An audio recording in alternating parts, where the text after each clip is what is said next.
Hello student, good morning. Vidya Bharati public senior secondary school Etawah Bhopji की YouTube online class में आपका स्वागत है। 9th क्लास और 10th क्लास के गणित विषय में आपको दो चरों वाले रैखिक समीकरणों के बारे में बता रहे थे। कल पिछले वीडियो के अंदर आपको दो चरों वाले रैखिक समीकरणों का किस प्रकार का रूप होता है, उनका ग्राफिकल प्रेजेंटेशन कैसा होता है, ये आपको बताया था। तीन प्रकार की जो स्थिति होती है, एक ऐसे रैखिक समीकरण होते हैं जिनकी ग्राफ प्रतिच्छेदी करती है, एक निश्चित बिंदु पे काटती है, जिनका अद्वितीय विद्यमान होता है। कुछ रैखिक समीकरण इस प्रकार की स्थिति के होते हैं जिनमें दोनों रैखिक समीकरणों की अगर हम ग्राफ खींचें तो वो समपाती होती है, एक ही होती है, अर्थात अनंत हल वाली होती है। और कुछ रैखिक समीकरण ऐसे होते हैं जिनका ग्राफिकल प्रेजेंटेशन समांतर रेखा वाला होता है, अर्थात वो असंगत होते हैं और उनका कोई भी हल विद्यमान नहीं होता है। तो उसी से संबंधित आज आपके लिए और भी महत्वपूर्ण क्वेश्चन लेकर आया हूँ मैं। तो यहाँ पर क्वेश्चन लिख रहा हूँ। सबसे पहले क्वेश्चन है, यदि समीकरण 2x + 3y = 7 और a + b x + 2a - b × y = 21 के अनंत हल विद्यमान हो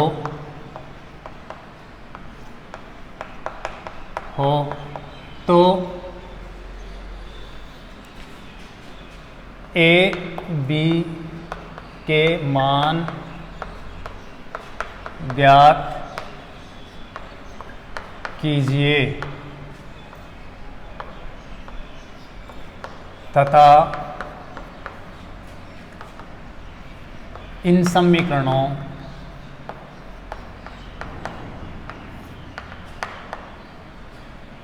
को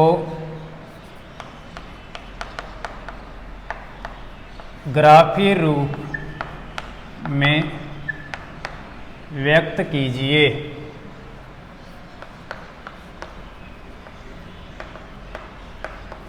देखो क्वेश्चन में दे रखा है एक समीकरण तो है 2x + 3y = 7 और जो सेकंड समीकरण है वो दे रखा है a + b × x + 2a - b × y = 21। देखो रैखिक समीकरण के रूप में है क्योंकि यहाँ पर चर राशि के अधिकतम घात 1 है और दो पक्ष है, इसलिए रैखिक समीकरण है। लेकिन हम इन दोनों रैखिक समीकरणों को ग्राफ पेपर पर निरूपित करें तो यहाँ पर जो 2x + 3y = 7 दे रखा है, इसको तो हम आसानी से ग्राफ पेपर पर निरूपित कर सकते हैं क्योंकि सीधा ही ये दो चरों वाला रैखिक समीकरण है।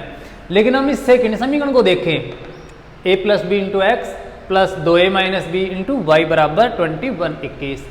इसको अगर हम ग्राफ पेपर पर निरूपित करें तो यहाँ पर हमारे पास a और b के मान मौजूद नहीं हैं। जब तक a और b का मान नहीं आएगा तब तक हम x और y के निर्देशांक भी नहीं ज्ञात कर सकते, और जब तक हम निर्देशांक नहीं निकाल पाएंगे ग्राफ पेपर पर निरूपित करने के लिए तब तक हम ग्राफ भी नहीं खींच पाएंगे। तो सबसे पहले हम इन दोनों समीकरणों के अंदर जिनका अनंत हल विद्यमान है, इनके सबसे पहले हम a और b का मान ज्ञात करेंगे। जब a और b का मान यहाँ पर प्राप्त हो जाएगा तो x का गुणांक अर्थात a2 और y का गुणांक b2 भी हमें मिल जाएगा, और उसके हिसाब से फिर हम तीन निर्देशांक ज्ञात करके उसको ग्राफ पेपर पर निरूपित कर सकते हैं। हालांकि यहाँ पर यह स्पष्ट है कि इनके अनंत हल विद्यमान है, इसलिए दोनों समीकरणों की ग्राफ ये जो रेखा होगी वो एक ही बनेगी, समपाती बनेगी ऊपर नीचे, लेकिन ग्राफ पेपर पर निरूपित किया जा सकता है। दूसरी बात ये भी है कि अगर हम यहाँ पर ध्यान दें कि 2x + 3y = 7 और a + b × x + 2a - b × y = 21 के अनंत हल है। इसका मतलब अनंत हल होने का मतलब है कि दोनों रैखिक समीकरण समान होना। जब दोनों रैखिक समीकरण समान होते हैं तो ही दोनों समीकरणों की रेखा एक ही बनती है, समपाती बनती है। तो अगर यहाँ पर केवल मात्र यही पूछा जाए आपको एग्जाम में कि इन दोनों समीकरणों को आप ग्राफ पेपर पर निरूपित करो, तो आप केवल मात्र उस समीकरण से 3 निर्देशांक निकाल के या 6 निर्देशांक निकाल के ग्राफ पर निरूपित कर सकते हो और दोनों समीकरणों का नाम लिख सकते हो, क्योंकि इसके अनंत हल है। लेकिन हमें यहाँ पर इस क्वेश्चन में ये भी पूछा है कि a और b का मान भी ज्ञात कीजिए। तो सबसे पहले हम a और b का मान ज्ञात करेंगे इन समीकरणों से। देखो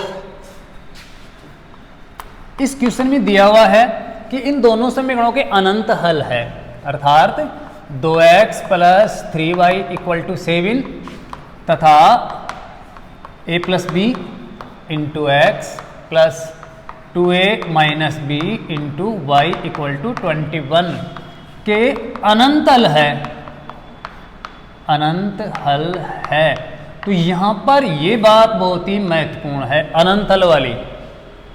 आपको पिछले वीडियो के अंदर मैंने बताया था कि अनंत हल होने पर दोनों रेखिक समीकरणों की स्थिति कैसी होती है, अर्थात आपको 3 स्थितियाँ बताई थी, a1 बटे a2, b1 बटे b2, c1 बटे c2 से जांच करने वाली। तो वो यहाँ पर बहुत ही महत्वपूर्ण है। अगर वो आपको याद नहीं है तो आप इस क्वेश्चन को तैयार या सॉल्व नहीं कर सकते।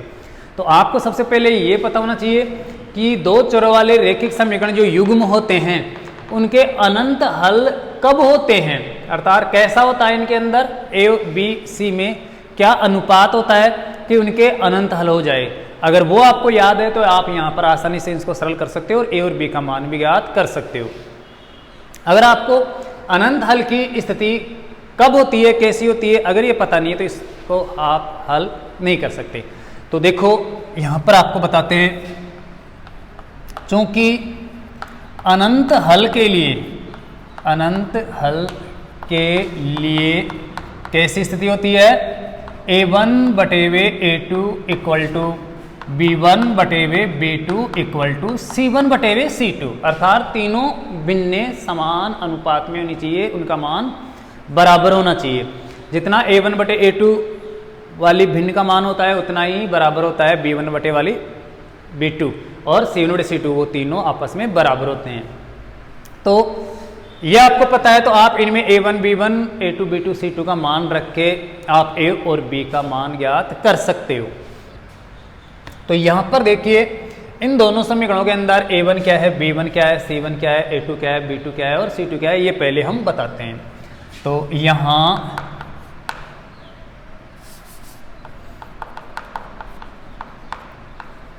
पर a1 कितना है, अतः यहाँ a1 बराबर कितना है,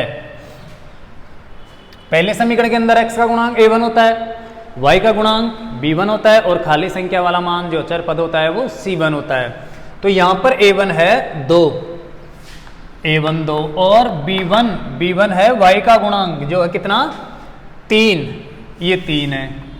दूसरी इंपॉर्टेंट बात कि c1 बताने के लिए आपको मैंने पहले भी बताया था कि ये जो संख्या वाला मान है वो उस पक्ष में, एक ही पक्ष में आपको रखना है। आप इधर से c1 बताओगे तो ये दिक्कत हो सकती है, लेकिन अगर आप दोनों ही समीकरणों के अंदर इस c1 को इधर रख लेते हो तो फिर आप c1 बता सकते हो, लेकिन ऐसा वज्रगुणन विधि में नहीं करना है, ये आपको ध्यान रखना है। तो यहाँ पर अगर हम c1 और c1 7 ले ले और c2 अगर 21 ले ले तो इस क्वेश्चन में के अंदर कोई दिक्कत नहीं होगी, अर्थात गलत नहीं होगा। लेकिन अगर आप वज्रगुणन विधि से a1 b1 c1 a2 b2 c2 अगर बताते हो तो आपको इन रेखिक समीकरणों को मानक रूप में, स्टैंडर्ड रूप में लिखना पड़ेगा, अर्थात ax plus by plus c is equal to 0 इस रूप में व्यक्त करके ही बताना पड़ेगा। तो आप थोड़ा सा ये ध्यान रखो कि इस c1 को या c2 को आप उस पक्ष में ले जाओ जहां a1 और a2 या b2 ये हैं, उसी पक्ष में आपको इनको भी ले जाना है।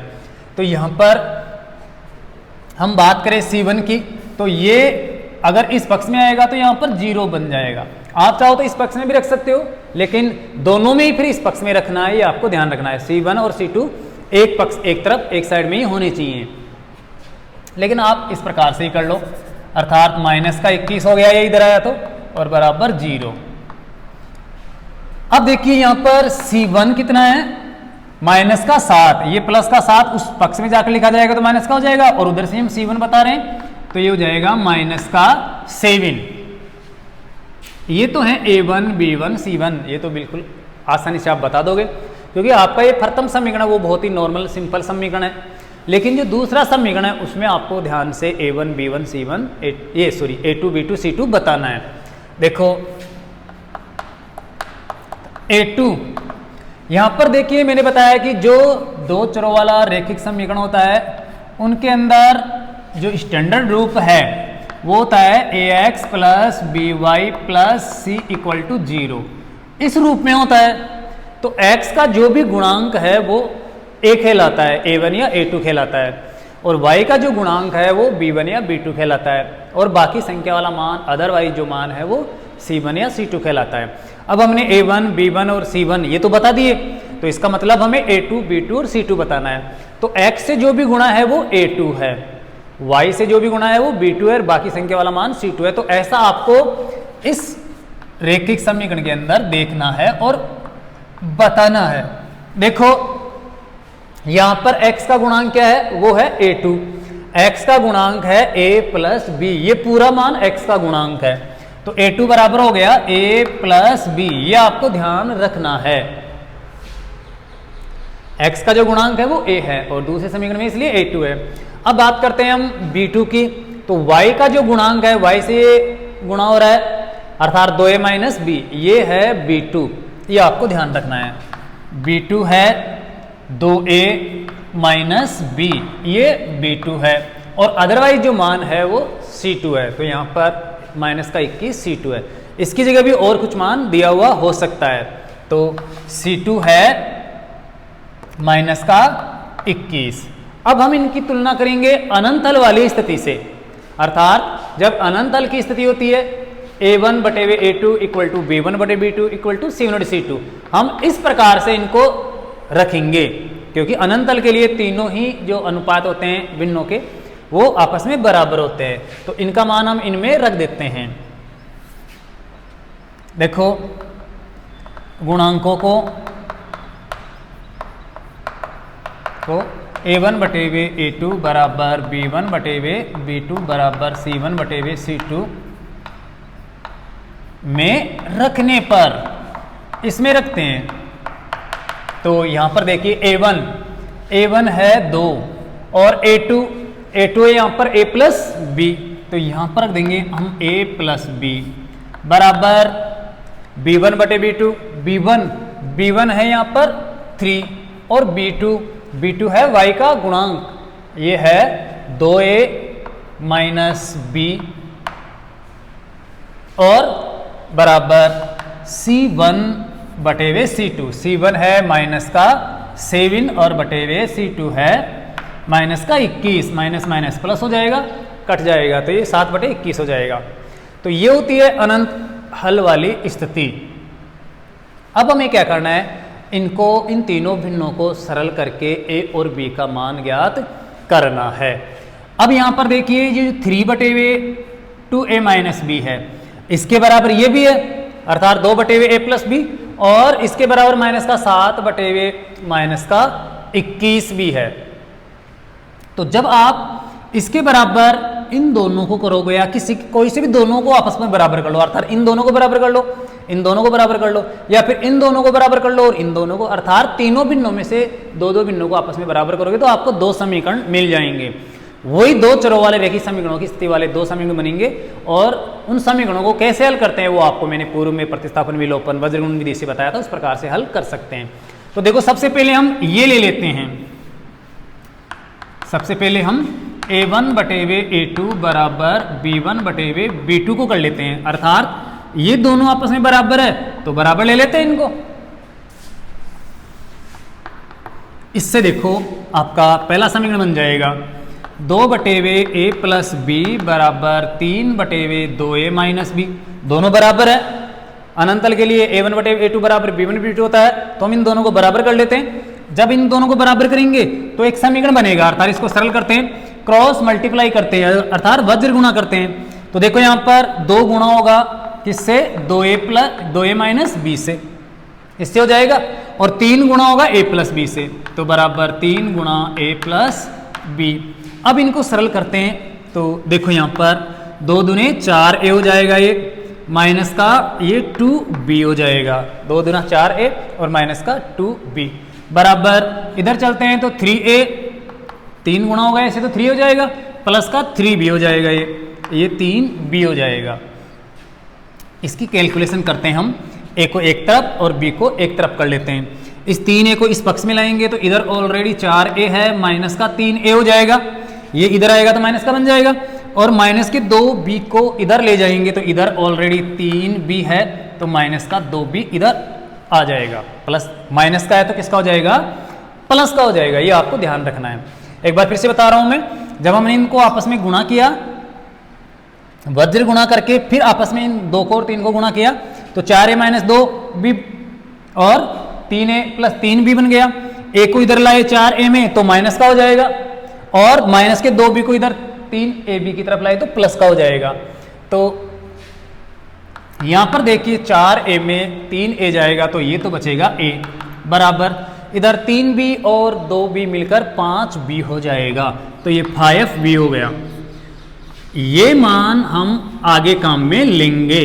a के बराबर यहां पर हमने कितना कर लिया, a बराबर 5b। ये हम आगे c1/c2 को b1/b2 के बराबर करेंगे तो उसमें रख देंगे। अब देखो यहां पर हमने a1/a2 को b1/b2 के बराबर किया, अर्थात इन दोनों बिंदुओं को बराबर किया, जो मैंने यहां पर ये तीर का निशान लगा के बताया था, इन दोनों को हमने बराबर किया है। अब हम इनको आपस में बराबर करके एक दूसरा समीकरण और बना लेंगे और फिर आसानी से हमें a और b का मान मिल जाएगा। तो अब हम क्या करते हैं, b1/b2 को बराबर करते हैं c1/c2 के, क्योंकि तीनों ही आपस में बराबर है। तो देखो b1/b2 बराबर c1/c2 से b1 का मान रखते हैं, b1 का ये वही है 3/2a माइनस का b बराबर c1/c2 माइनस का 7/-21, अर्थात प्लस का 7/2 प्लस का 21 हो गया, क्योंकि माइनस माइनस प्लस है, प्लस हो जाता है। अब इनको हम वज्र गुणा करेंगे तो एक समीकरण हमें यहां पर मिल जाएगा। वज्र गुणा करते हैं, इनको ऐसे करेंगे, 7 को 2a से गुणा करेंगे तो 7 दूने 14a, 7 को माइनस b से गुणा करेंगे तो ये माइनस का 7b हो जाएगा। आ रहा है समझ में, 7 को 2a से गुणा करेंगे तो 7 दूने 14a और ये 7b हो जाएगा माइनस का। इधर 3 को और 21 को गुणा करेंगे तो 21 63 हो जाएगा, 21 को 3 से गुणा करेंगे तो 63 हो जाएगा। ये आपका दूसरा समीकरण बन गया सरल सा, और ये पहला समीकरण बना था। a और b में संबंध रखने वाले हमने 2 समीकरण प्राप्त कर लिए, अर्थात एक तो है a बराबर 5b और एक है 14a minus 7b is equal to 63। आप अगर इसको चाहो तो 7 से डिवाइडेशन करके 7 का भाग देके और सरल कर सकते हो, अन्यथा आप डायरेक्टली a की जगह ये a का मान रख दोगे तो आपको b का मान यहाँ पर आराम से मिल जाएगा, अर्थात प्रतिस्थापन विधि से आप इनको आसानी से हल कर सकते हो। कुल मिला के आपके पास ये 2 समीकरण है नॉर्मल से, जो आपको मैंने पिछले वीडियो के अंदर बताया था, उनमें x और y हुआ करते थे, जबकि यहाँ पर a और b है, बस नाम ही चेंज है, x y की जगह a b है। बाकी हल करने का वही तरीका है, प्रतिस्थापन से कर लो, चाहे वज्र गुणन से चाहे विलोपन से। तो यहाँ पर हम a का मान 5b इस a की जगह रखेंगे तो आसानी से आपको b का मान मिल जाएगा। या इसको थोड़ा सा आप और सरल कर लो, 7 से काट दो तो थोड़ा जटिल रूप सरल हो जाएगा। 7 का भाग इसमें भी जाता है, इसमें भी जाता है और इसमें भी जाता है। तो 7 का भाग दिया 14a में तो 2a बार गया, माइनस के 7b में 7 का भाग दिया तो माइनस का 1b बार गया, अर्थात 7 कट गया, बराबर 63 में 7 का भाग 7 9 63, अर्थात 9 बार गया। तो ये आपका दूसरा समीकरण बन गया। इस समीकरण के अंदर हम a का मान a की जगह रख के b का मान ज्ञात कर लेंगे।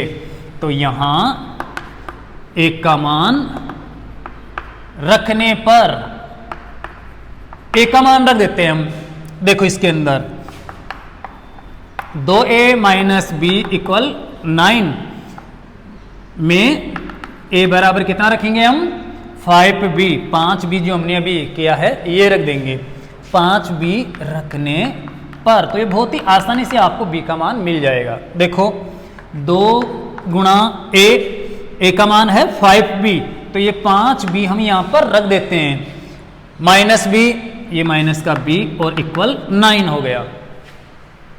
ये जो आपका समीकरण बना था अभी, इसके अंदर हमने केवल मात्र एक ही जगह ये एक का मान रखा है, अर्थात 5b, ये 5b मान रखा है, क्योंकि एक के बराबर पहले मान किया है वो यहां पर रख देते हैं, क्योंकि दोनों समीकरण आपस में बराबर है, तीनों भिन्न है, तो सबके मान समान है, कहीं पर भी किसी का मान रख दो।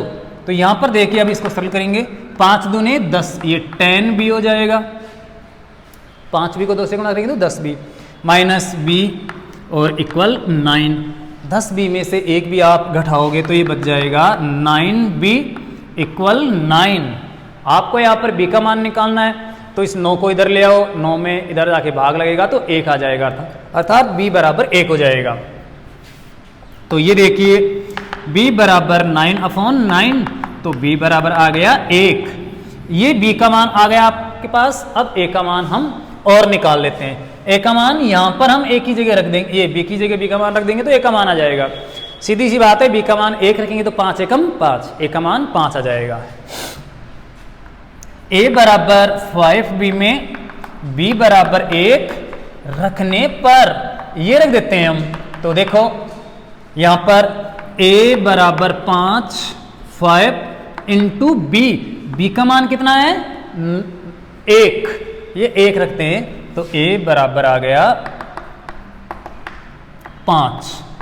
तो इस प्रकार से a बराबर 5 और b बराबर 1 हमने प्राप्त कर लिया। अब हम इन मानों को उन रैखिक समीकरणों में वापस रख देंगे तो वो भी दो चरों वाले रैखिक समीकरणों का सही रूप में आ जाएंगे। तो यहां पर अतः a बराबर 5 तथा b बराबर 1 रैखिक समीकरणों में रखने पर रखेंगे तो आपका ये समीकरण, ये तो सीधा ही है, यहां पर तो a और b है ही नहीं, तो ये तो ऐसे कैसे रहेगा। दूसरा देखो a plus B into X और plus 2a minus B into Y बराबर 21 है। यहां पर हम इनके मान रखते हैं, तो a का मान है 5 प्लस b का मान है 1 इंटू एक्स और प्लस 2 इंटू ए है 5 माइनस b का मान है 1 y और बराबर 21। इससे सरल सा समीकरण बन जाएगा। देखो 5 और 1 6, तो ये 6x प्लस 5 दूने 10, 10 में 1 जाएगा तो 9 बच जाएगा, तो ये 9y और इक्वल हो गया 21। ये था आपका दूसरा समीकरण। ये जो समीकरण है ये है वो समीकरण, अर्थात 6x plus 9y equal to 21। तो आपके पास अब दोनों समीकरण आ गए। प्रथम समीकरण 2x प्लस 3y बराबर 7 था, ये तो बिल्कुल नॉर्मल समीकरण था, इसको तो आप आसानी से ग्राफ पे प्रॉपर निरूपित कर सकते हो। लेकिन दूसरा समीकरण ये जो इस प्रकार से दे रखा था, a और b के रूप में सम्मिलित करके दिया हुआ था, इसको हमने सरल करके a और b का मान निकाल लिया। a का मान 5 और b का मान है 1। ये दोनों मान हम वापस यहाँ पर 5 1 और 5 और 1 रखते हैं, इसको सरल करते हैं। तो इस समीकरण का जो मानक रूप है, रैखिक समीकरण का जो स्टैंडर्ड रूप है, वो स्टैंडर्ड रूप यहाँ पर बन जाएगा। जो यहाँ पर लिख रखा है ये इस रूप में आ जाएगा, क्या 6x प्लस 9y इक्वल 21। कुल मिला के देखा जाए तो ये समीकरण भी वही समीकरण निकल कर आया है हमारे पास। क्यों? क्योंकि हम अगर यहाँ पर 3 से इसको डिवाइडेशन कर दें, 3 का अगर इनमें भाग दे दें तो देखिए वही समीकरण बन जाएगा प्रथम समीकरण, अर्थात 3 दूना 6x, 3 तिया 9 और 3 7 21। ये वही पहला प्रथम समीकरण आ गया जो यहाँ पर क्वेश्चन में दिया हुआ था। अब आप आराम से इनको ग्राफ पेपर पर भी निरूपित कर सकते हो, क्योंकि दोनों समीकरण ही सेम है। अगर आप दोनों समीकरणों को ग्राफ पर निरूपित करोगे तो दोनों की एक ही रेखा बनेगी, अर्थात समपाती रेखा बनेगी ऊपर नीचे। तो आप इनको अब ग्राफिकल रूप में भी प्रेजेंट अर्थात प्रेजेंटेशन कर सकते हो। इसको एक बार मैं आपको और अच्छी तरह से समझा देता हूँ। देखो आपका जो क्वेश्चन था उसमें दिया हुआ था, दो रेखिक समीकरण दिए हुए थे, लेकिन दूसरा जो रेखिक समीकरण है उसके अंदर जो x और y का गुणांक है वो नहीं दिया हुआ था, उसको a और b के रूप में कन्वर्ट करके रख दिया था, लेकिन ये सूचना दे दी थी कि इन दोनों रेखिक समीकरणों के अनंत हल विद्यमान है। तो क्वेश्चन में दिया कि 2x प्लस 3y बराबर 7 और उसी से संबंध रखने वाला दूसरा समीकरण है a plus B into X plus 2a minus B into Y equal 21। इन दोनों समीकरणों को अगर हल करते हैं तो इनके अनंत हल विद्यमान है, अर्थात अनंत हल प्राप्त होते हैं। तो अगर ऐसी स्थिति है अनंत हल प्राप्त होने वाली, तो आप a और b का मान ज्ञात कीजिए। a और b का मान हमें ज्ञात करना है और उसके बाद उसको ग्राफ पर भी निरूपित करना है। तो ग्राफ पर निरूपित करना तो लास्ट की बात है, बाद की बात है। पहले हम ये तो पता करें कि a और b का मान क्या है। तो हम a और b का मान ज्ञात करने के लिए सहायता लेंगे इस कॉम्बिनेशन की, अर्थात जब अनंत हल विद्यमान होते हैं तो a1 बटे a2 बराबर b1 बटे b2 बराबर c1 बटे c2 वाली स्थिति होती है, जो आपको पिछले वीडियो में बताया था, या नहीं पता है तो आपको इसको याद कर लेना है। किसी भी दो चर वाले रेखिक समीकरणों के जब अनंत हल विद्यमान होते हैं तो a1 बटे a2 बराबर b1 बटे b2 बराबर c1 बटे c2 होता है, ये आपको ध्यान रखना है। जबकि अगर अद्वितीय हल विद्यमान होते हैं तब a1 बटे a2 does not equal to b1 बटे b2 होता है, अर्थात जब ग्राफ आपस में प्रतिच्छेदी होती है, अद्वितीय हल वाली होती है, समीकरण अद्वितीय हल वाले होते हैं, तो उनके अंदर a1 बटे a2 का मान b1 बटे b2 के बराबर नहीं होता है। c1 बटे c2 से हमें कोई मतलब नहीं है। और जब कोई भी हल विद्यमान नहीं होता है तब a1 बटे a2 बराबर होता है b1 बटे b2 के, लेकिन c1 बटे c2 बराबर नहीं होता है, तब कोई भी हल विद्यमान नहीं होता है, समीकरण असंगत होते हैं और उनका ग्राफिकल प्रेजेंटेशन समांतर रेखा वाला होता है। लेकिन यहाँ पर जो क्वेश्चन दिया हुआ है उनमें अनंत हल के लिए बताया गया है कि इन दोनों समीकरणों के अनंत हल विद्यमान है। और जब अनंत हल विद्यमान होते हैं तो a1 बटे a2 बराबर b1 बटे b2 बराबर c1 बटे c2 होता है। हम यहाँ पर क्या करेंगे, ये जो दो समीकरण दिए हुए हैं उनमें a1 b1 c1 a2 b2 c2 लिखकर इसमें प्रदर्शित करेंगे और इनको जब सरल करेंगे तीनों बिंदुओं को तो हमें दो रेखिक समीकरण और मिल जाएंगे। तो सबसे पहले आपको ये पता होना चाहिए कि a1 b1 a2 b2 और c1 c2 क्या है। अगर आप यही नहीं जानते कि a1 क्या होता है, b1 क्या होता है, a2 क्या होता है, b2 क्या होता है, c1 और c2 क्या होता है, तब तो इस क्वेश्चन को हल करना बहुत दूर की बात है। तो इसके लिए आपको मैंने प्रारंभ में ही बताया था कि जो रेखिक समीकरण आपको दिया हुआ है उसमें x का जो गुणांक है वो a होता है, a1 या a2, अर्थात दो समीकरण है तो 1 और 2 अलग अलग हो जाएंगे, कोई से भी मान लो आप। y से जो गुणा है, जो भी कुछ गुणा है वो b होता है, अर्थात b1 या b2, और बाकी जो संख्या वाला मान होता है इस पक्ष में लाने के बाद में, पक्षांतर करने के बाद में, अर्थात a की पक्ष में ले आए, उसके बाद उसको c1 कहते हैं या c2 कहते हैं। तो c1 यहाँ पर माइनस का 7 है या प्लस का 7 रखते हो तो फिर इधर इसमें भी ये 21 इधर ही रखना, इससे कोई फर्क नहीं पड़ेगा क्योंकि दोनों ही भिन्नों के रूप में आएंगे तो माइनस प्लस प्लस माइनस अर्थात चिन्ह उसी प्रकार से चेंज हो जाएंगे। तो यहाँ पर a1 है 2, b1 है 3 और c1 है माइनस का 7, इधर लाएंगे तो ये माइनस का 7।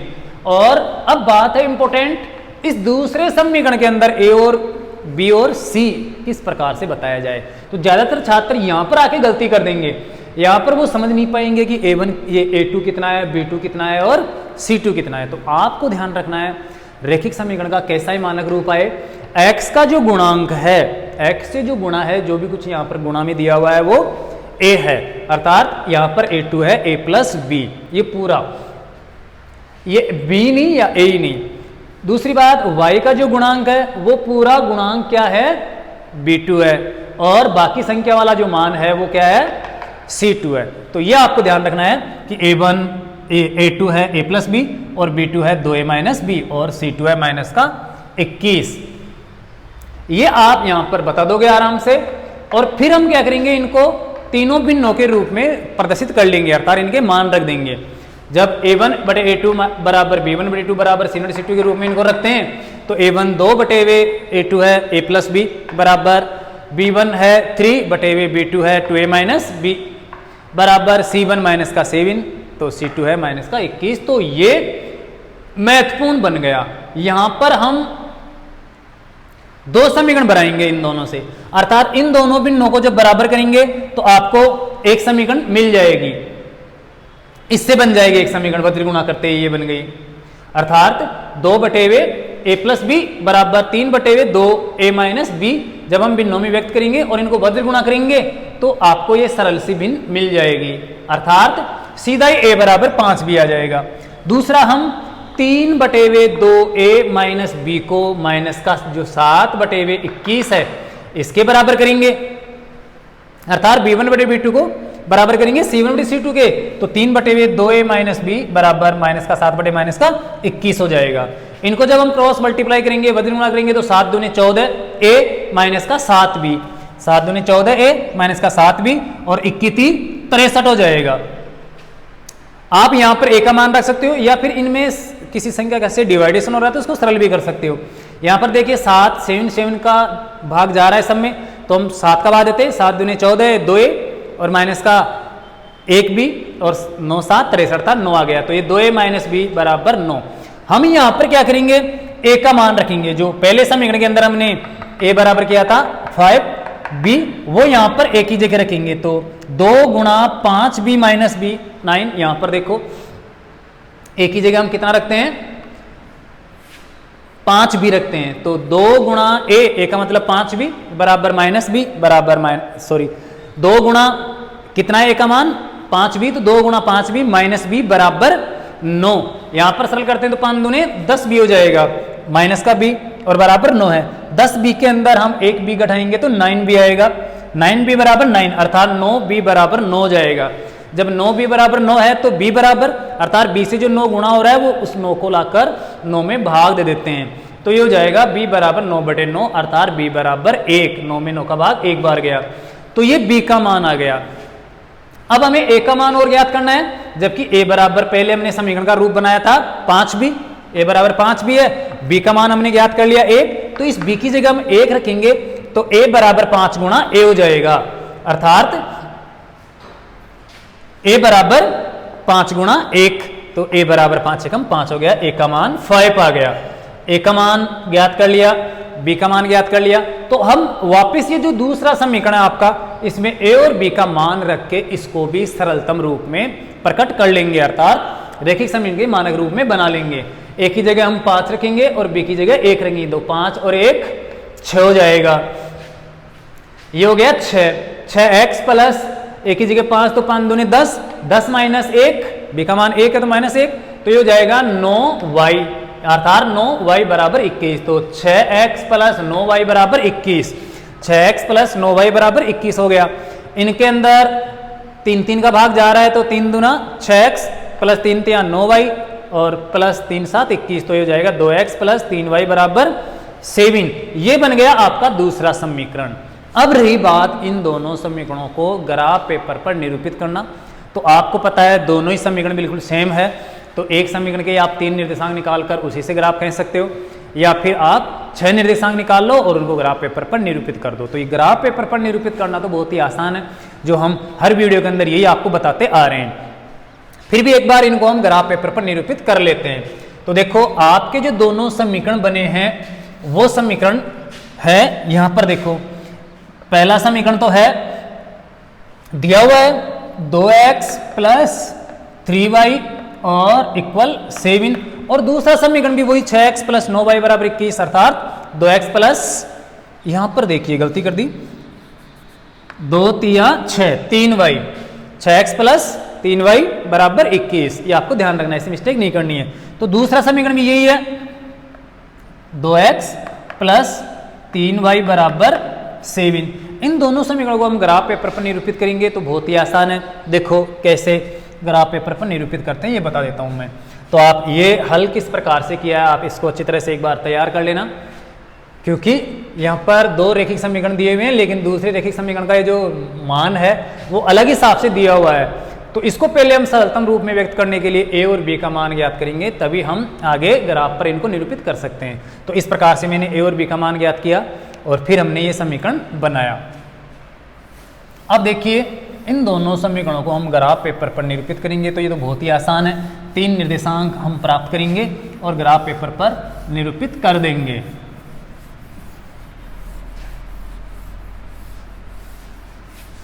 आपके जो दोनों समीकरण है, प्रथम समीकरण तो है 2x प्लस 3y इक्वल 7, और दूसरा समीकरण है ये कितना था 5 और 1 6x प्लस 5 दूना 10 में 1 गया तो 9y बराबर 21, या ये मान लो। इन समीकरणों को ग्राफ पेपर पर निरूपित करने के लिए हम सरल करते हैं। 2x बराबर इस 3y को आप इधर ले आओ तो माइनस का 3y हो जाएगा, साथ में घट जाएगा, सरलतम रूप में व्यक्त करते हैं। और x बराबर इस 2 को और गुणा से लाओगे आप इधर तो 7 माइनस 3y बटे हुए 2 हो जाएगा। और अब इस प्रकार से हम 3 निर्देशांक प्राप्त करेंगे, x और y।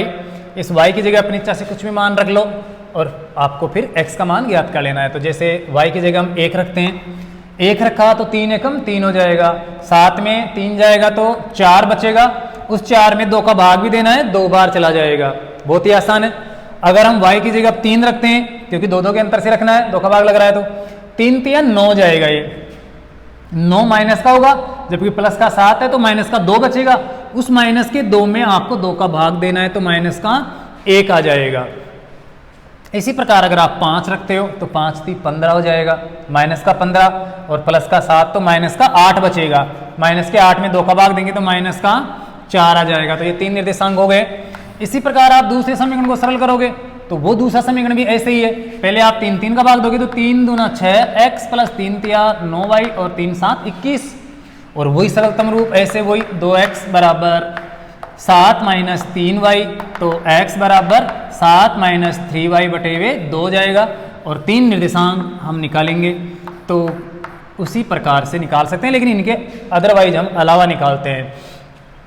देखो इस y की जगह अगर हम 7 रख लें तो 7 तिया 21 हो जाएगा, माइनस का 21 होगा, प्लस का 7 है तो माइनस का 14 बचेगा, माइनस के 14 में 2 का भाग देंगे तो माइनस का 7 बार जाएगा। अगर हम यहां पर माइनस का 1 रख लें, माइनस का 1 रखते हैं y की जगह, तो माइनस का 1 3 से गुणा होगा तो माइनस माइनस प्लस का 3 हो जाएगा, प्लस का 3 और 7 10 हो जाएगा, 10 में 2 का भाग देंगे तो 5 बार जाएगा, तो ये 5 आ जाएगा। अगर हम y की जगह माइनस का 3 रख लेते हैं, माइनस का 3 रखते हैं तो 3 इंटू होकर 9 हो जाएगा, प्लस का 9 माइनस माइनस प्लस हो जाएगा, प्लस का 9 और 7 हो जाएगा 16, प्लस के 16 में 2 का भाग देंगे तो 8 बार जाएगा। तो ऐसे 3 निर्देशांक हैं। इन निर्देशांकों को आप ग्राफ पेपर पर कार्तीय तल पर निरूपित करोगे तो इनकी रेखाएं भी आपको प्राप्त हो जाएंगी। ऐसे एक खड़ी रेखा आपको खींचनी है पोर्टेबल, और एक इस प्रकार से लैंडस्केप रेखा खींच लेनी है ग्राफ पेपर के ऊपर। जो 1-1 सेंटीमीटर वाली रेखाएं होती है, सबसे मोटी रेखाएं, उन्हीं के ऊपर ये रेखाएं खींचनी है पेंसिल से। ये मूल बिंदु है और यहाँ पर 1-1 सेंटीमीटर के अंतराल पर आपको ये निर्देश लगाने हैं, निशान लगाने हैं। इसके पीछे भी इस प्रकार से आप जानते हो ये x ध्रुव है और ये y ध्रुव है अर्थात कोटि, और x वाला ध्रुव है वो है भुज। y पर भी आपको इस प्रकार से निर्देशांक लगाने, रेखा खींचकर 1-1 सेंटीमीटर पे ही लगाना है, ये आपको ध्यान रखना है। अब देखो हम इन निर्देशांकों को अंकित करेंगे, उससे पहले हम ये देखेंगे कि हम पैमाना क्या लें। तो पैमाना इन जो मान है उनको देख कर लेना है। मान बहुत ही आसान है, छोटे हैं, इसलिए पैमाना 1 सेमी बराबर 1 इकाई से काम चल जाएगा। तो पैमाना 1 सेमी बराबर 1 इकाई x अक्ष व y अक्ष दोनों ध्रुवों के लिए, ये दोनों के लिए आपको काम में ले लेना है, लिखना है। यहाँ पर हम लिखते हैं पैमाने के हिसाब से 0 1 2 3 4 5 6 7 8 9 और इस प्रकार से ये लिख देना है। पीछे माइनस का 1 माइनस 2 माइनस 3 माइनस का 4 माइनस 5 माइनस 6, ये x पर हो गया। y पर ये 0 है, 1 यहाँ पर 2 3 4 5 6 7 8 9 10 और 11 इस प्रकार से, और नीचे माइनस का 1 minus 2 minus 3 minus 4 minus 5 minus 6। अब इनको हम ग्राफ पेपर में निरूपित करते हैं। सबसे पहले 2 और 1, x का 2 ये और y का 1, इस प्रकार से दोनों रेखाएं जहां पर काटती है तो ये बिंदु हो गया 2 और 1 का कॉम्बिनेशन। आ गया माइनस का 1 और 3, माइनस का 1 यहाँ पर है पीछे मूल बिंदु से और 3 यहाँ पर है। तो ये हो गया -1 और 3, माइनस का 4 और 5, माइनस का 4 यहाँ पर है 4 और प्लस का 5 y का यहाँ पर है, तो ये हो गया 4 और 5 का कॉम्बिनेशन। इनका निर्देशांक भी लिख देना है -4 5 और ये है माइनस का 1 3 और ये है 2 और 1। ये तो हमने प्रथम जो समीकरण था उससे 3 निर्देशांक निकालकर ये ग्राफ खींच दी। आर पार लास्ट तक ये ग्राफ खींचनी है आपको। अब हम अगले निर्देशांकों को अंकित करते हैं, माइनस का 7 प्लस का 7। माइनस का 7 देखो इधर पीछे मिलेगा, ये माइनस का 7 वाली रेखा है x की और प्लस का 7 y का ये है, तो यहाँ पर ये रेखाएं काट रही है, ये आ गए यहाँ पर। और प्लस का 5 और माइनस का 1, प्लस का 5 यहाँ पर है और माइनस का 1 यहाँ पर, तो ये कॉम्बिनेशन हो गया 5 और 1 का, ये 5 और -1 का। अगला है 8 और -3, ये 8 और माइनस का 3 ये होगा, तो ये 8 और माइनस का 3, 8 -3, इन तीनों बिंदुओं को मिलाएंगे इनको, तो वही उसी रेखा के ऊपर ही रेखा जाएगी ऐसे। तो कुल मिला के वही रेखा है जो पहले हमने खींची थी, अर्थात दोनों की बिल्कुल सेम समान रेखा ही बनी है। इस प्रकार से ये बिल्कुल सीधी जाएगी, चाहे से आपको यहाँ पर थोड़ी टेढ़ी दिख रही हो, क्योंकि यहाँ पर अंदाज से क्या है, वैलिड पैमाना नहीं है। यहाँ पर इनके निर्देशांक भी लिखना है, माइनस का 7 और प्लस का 7। समीकरणों का नाम लिखना है, दोनों समीकरण सेम ही है, 2x + 3y = 7, और इसको इस प्रकार से आयताकार बॉक्स में बंद कर देना है।